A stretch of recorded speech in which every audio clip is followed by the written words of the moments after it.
उमेदवारी मिळावी अशी शिंदेंसोबतच्या खासदारांची इच्छा असल्याचं सुरेश नवले यांनी म्हटलंय। भाजपाकडून दबाव तंत्राचा अवलंब सुरू असल्याची टीका देखील सुरेश नवले यांनी केली। एकनाथ शिंदेंमुळेच भाजपची सत्तेची फळं जी आहे ती भाजपा चाकत असल्याचं देखील सुरेश नवले यांनी म्हटलेलं आहे।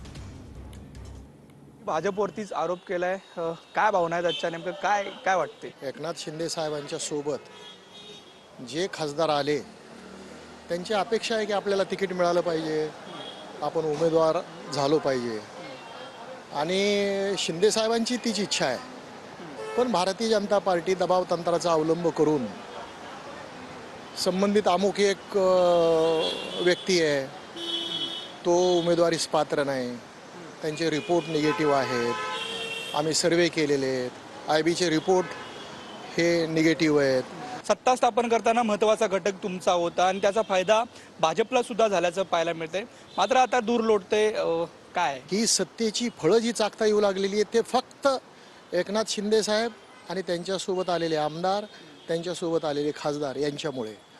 आणि हेच भारतीय जनता पार्टी आज विसरायला तयार झालेली आहे की यांच्यासोबतचे आलेले जे व्यक्ती आहेत किंवा खासदार आमदार आहेत यांना बाजूला करायचं। 12मध्ये जर ही स्थिती असेल तर 288मध्ये काय स्थिती राहणार आहे?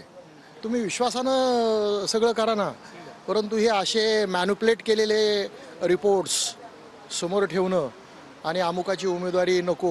आता आमचे हेमंत पाटील रात्रंदिवस कष्ट करणारा माणूस आहे, लोकप्रिय खासदार आहे, मतदारसंघामध्ये कारखाना आहे, मतदारसंघामध्ये असंख्य कार्यकर्ते आहेत, मग यांची उमेदवारी येऊ नये, धैर्यशील मानेंची उमेदवारी येऊ नये असा जो प्रयत्न चाललेला आहे हा अप्रस्तुत अनाठायी आहे। मोहन डुबेसह नंदकिशोर गावडे, TV9 मराठी, मुंबई।